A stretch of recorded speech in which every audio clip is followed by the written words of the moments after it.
안녕하세요 여러분, 히히입니다. 지난 1편 단거리 여행지 추천에 이어서 2편 중거리 여행지 추천으로 돌아왔는데요. 1편 아직 안 보신 분들은 위쪽에 링크 달아놓을 테니까 이따가 한번 봐주시고요. 이번 중거리 여행지는 4곳이나 제가 직접 다녀왔던 곳이더라고요. 역시 1편과 같은 비행시간, 경비, 날씨, 여행 난이도, 개인적인 선호도 등으로 순위를 골라봤고요. 가족, 친구, 연인이 즐기기에 좋으면서도 자유여행이나 패키지로 가시기에도 적합한 여행지로 한번 추천해 보겠습니다. 우리 앞에 봐봐. 구독, 좋아요, 알림 설정 부탁드리고요. 그럼 중거리 여행지 추천이라고 쓰고 휴양지 추천이라고 읽는 중거리 여행지 탑5 지금부터 한번 같이 보실까요? 5위는 싱가포르입니다. 대부분 일본, 홍콩, 대만 찍고 나면 동남아 여행지로 눈을 돌리잖아요. 싱가포르가 다른 여행지에 비해서 물가가 조금 비싼 편이기는 한데 여기가 워낙 깔끔하고 환경이 좋다 보니까 순위에서 포기시킬 수 없는 거예요. 그래서 저의 첫 번째 동남아 여행지였던 싱가포르를 탑5에 선정하였습니다. 싱가포르는 비행시간 6시간으로 지도에서 보는 것처럼 동남아시아 말레이 반도 최남단에 위치한 도시국가인데 서울보다 면적이 조금 큰 나라라고 해요. 아시아의 금융허브로 불리면서 실제로 가봤을 때 동남아 여행지 중에서 가장 깔끔하고 선진국 같은 느낌을 풍겼던 여행지였는데요. 이곳의 가장 큰 특징은 기본 언어가 4가지라는 거예요. 영어, 말레이어, 중국어, 타미로 이렇게 기본 언어가 많은 이유는 다문화권이기 때문에 그런데요.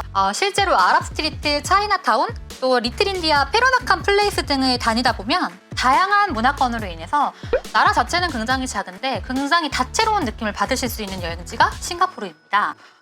숙박비가 다소 비싼 편이기는 한데 호텔 컨디션도 좋고 호텔도 동남아 여행지이다 보니까 대부분 수영장도 완비를 하고 있어서 호캉스 하시기에 굉장히 적합한 여행지이고요. 또 싱가포르 대표 호텔인 마리나 베이 샌드 수영장 굉장히 유명하잖아요.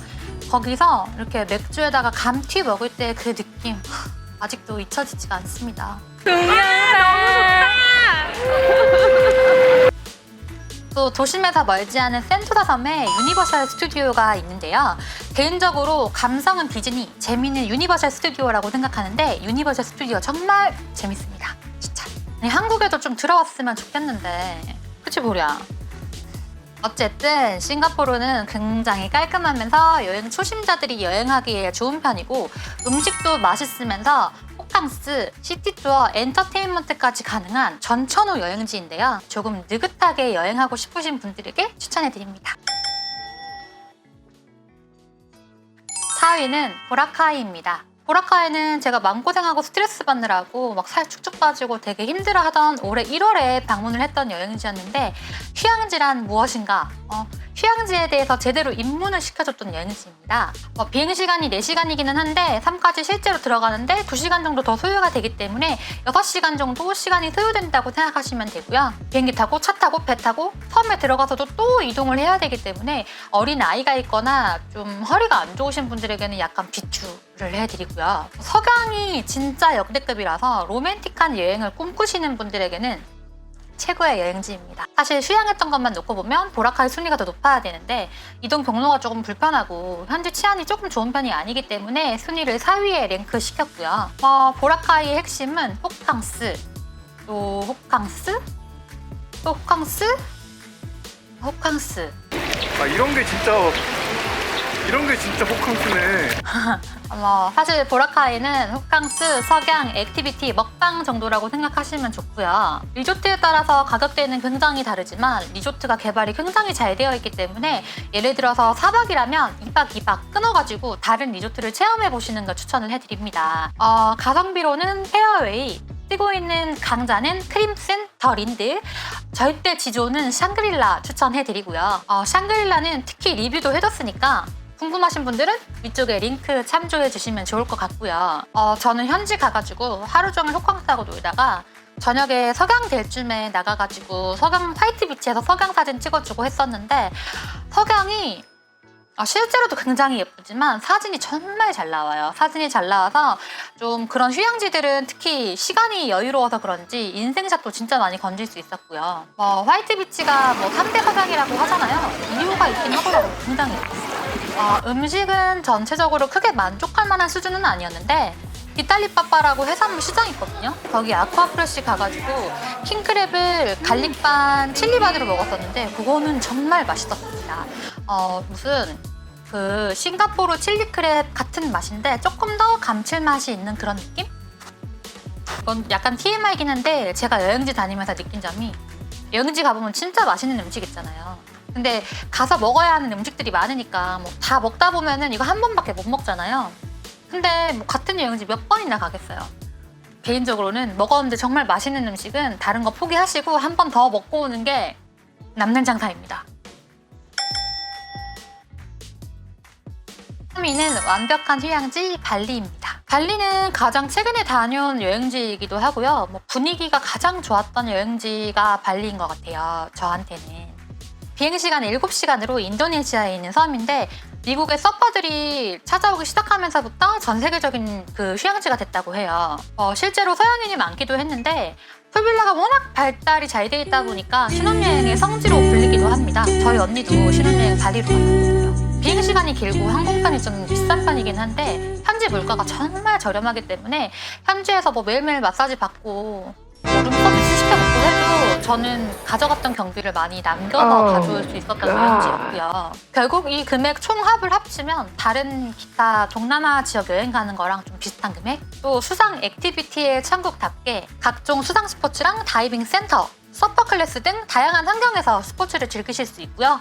대부분 호텔에서 요가 클래스를 진행한단 말이에요. 그러니까 아침에 일어나서 요가로 이렇게 하루 시작해보면 정말 좋겠죠. 비치클럽이나 호텔 수영장이 굉장히 잘 돼 있거든요. 저는 미세스시피랑 W호텔 알릴라 스미냑을 이용을 했었는데 생각보다 그렇게 많이 붐비지 않고 음식들이 정말 맛있어요. 날씨 좋지, 음식 맛있지, 기분 좋지 이러니까 막 시간 가는 줄도 모르고 정말 신나게 놀았던 기억이 나네요. 달리 다른 뭐 여행지를 많이 돌아다니지도 않았지만 다른 것보다 그냥 비치클럽에서 진짜 막 누워가지고 물에 둥둥 떠다니면서 맥주 마셨던 거 이런 거 생각이 저는 좀 많이 나더라고요. 관광 포인트는 우붓 지역에 많이 몰려 있고요. 이국적인 풍경 덕분에 포토스팟이 굉장히 많은 편이라고 합니다. 저는 스미냑에서 일정을 소화하느라 우붓 지역은 방문을 하지 못했는데 요즘 우붓 지역이 또 워낙 핫하기 때문에 다음번에 기회 되면 한 번 더 방문을 하려고 아예 분리를 시켰었는데 우붓이 요즘 정말 좋다고 해요. 호텔들. 인도네시아 하면 또 빈땅 맥주잖아요. 빈땅 맥주에다가 미고랭, 나시고랭, 사테이와 각종 해산물들 먹어주다 보면 3kg쯤 찌는 건 1도 아닌 휴양지의 천국 발리였습니다. 이번에 선정된 여행지 중에서 유일하게 제가 방문해보지 않은 여행지이고요. 바로 하와이입니다. 미국의 50번째 주이자 훌라와 서핑의 천국인 하와이는 화산활동으로 인해 생긴 6개의 섬으로 이루어져 있다고 해요. 오하우가 우리가 알고 있는 호놀룰루가 위치해 있는 하와이의 중심지라고 하는데요. 계절이 여름하고 겨울 2개밖에 없는데 온도차가 5도 정도 난대요. 그렇다 보니까 사계절 언제 방문을 해도 굉장히 좋은 날씨에 여행을 할 수 있고 대부분 날씨가 굉장히 맑고 비가 오지 않는 날씨를 유지한다고 하니까 괜히 신혼여행의 성지가 된 게 아닌 것 같은 느낌이 드는데요. 이름만 들어도 유명한 와이키키 해변에서 마우이 부족의 전통 공연 보면서 라이브 쇼 구경해주고 명물인 새우 요리와 브런치들 먹어주면서 서핑도 한번 배워보고요. 서핑 왜 이래? 서핑도 한번 배워보고요. 또 해질녘에 선셋 크루즈까지 탑승을 해준다면 없던 사랑도 막 부글부글 활활 타오를 것 같은 여행지인데요. 워낙 기후가 좋고 분위기가 밝다 보니까 하와이를 다녀왔던 분들이 하와이에 대해서 말씀하실 때 분위기가 굉장히 밝아서 내가 너무 행복한 느낌이 들었다라는 얘기를 많이 하시더라고요. 또 아울렛이 워낙 저렴하다 보니까 코치 같은 브랜드들 있죠. 이런 브랜드들 현지에서 쇼핑 많이들 해오시고요.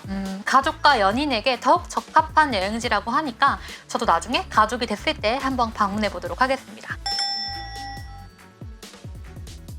여행자의 천국, 아시아 여행의 끝판왕 1위는 방콕입니다. 여기는 뭐 연인이랑 가든 친구랑 가든 가족이랑 가든 모든 게 가능한 여행지인 곳인데요. 사실 태국은 방콕뿐만 아니라 뭐 후아인, 푸켓, 크라비 등 굉장히 다양한 휴양지를 가지고 있는데 설명하기는 얘기가 길어지니까 대표적으로 방콕을 가지고 얘기를 해보도록 하겠습니다. 방콕 하면 수식어가 정말 많은데요. 그만큼 그 많은 걸 다 소화해낸다는 뜻이기도 하잖아요. 저렴한 호텔 덕분에 호사스러운 호캉스는 물론 왕궁과 최근 보수를 마친 와다룬의 이국적인 유적지와 담넌사두억 수상시장이나 위험한 기찻길, 또 아유타와 후아인, 파타야 등의 근거리 투어도 굉장히 발달이 잘 되어 있으면서도 또 쿠킹 클래스가 유명해서 우리가 좋아하는 그 팟타이 같은 거 현지에서 만들어 보는 것도 정말 재밌겠죠. 또 물가가 워낙 저렴하다 보니까 현지에서 마사지는 필수거든요. 오죽하면 1일 1 마사지라는 말이 나왔겠어요. 타이 마사지 퀄리티 자체도 굉장히 좋은데 가격도 좋은데 기준으로 해도 한국의 반값 정도밖에 안 되니까 1일 1 마사지라는 말이 나올 법도 합니다. 방콕은 개인적으로 3번 정도 방문을 했었고요. 남자친구랑 친구랑 부모님 모시고 이렇게 3번 정도 방문을 했었는데 대부분은 여행지를 1번 이상 많이 방문하지 않잖아요. 왜냐면 다른 여행지를 또 가야 되니까. 근데 여기는 제가 3번이나 방문을 했지만 또 다음번에 가고 싶다는 기대를 하게 만들고 또 거기 가고 싶다라는 그 기억을 자꾸 떠올리게 하는 여행지더라고요. 가성비라면 가성비, 럭셔리라면 럭셔리, 컨셉에 맞게 하고 싶은 방향대로 얼마든지 무궁무진하게 할 수 있는 여행지가 바로 방콕인데요. 정말 모든 부분에서 만족스러웠기 때문에 1등으로 선정해 보았습니다. 자, 어떠신가요? 중거리 여행지이다 보니까 대부분 휴양지 위주로 추천을 해드렸는데 여러분들은 어떤 곳이 마음에 드셨나요? 혹시 나는 정말 좋아하는 여행지인데 나오지 않았다 이런 곳들 있다면 댓글로 한번 남겨주시고요. 다음은 중국 상해에 관련된 영상으로 돌아오도록 하겠습니다. 시청해주셔서 감사하고요. 다음에 또 만나요. 안녕! 싱가포르의 대표 호텔인 마리나베이 샌즈 싱가포르는 마리나베이 샌즈가 굉장히 미야 이리 와 이리 오라고.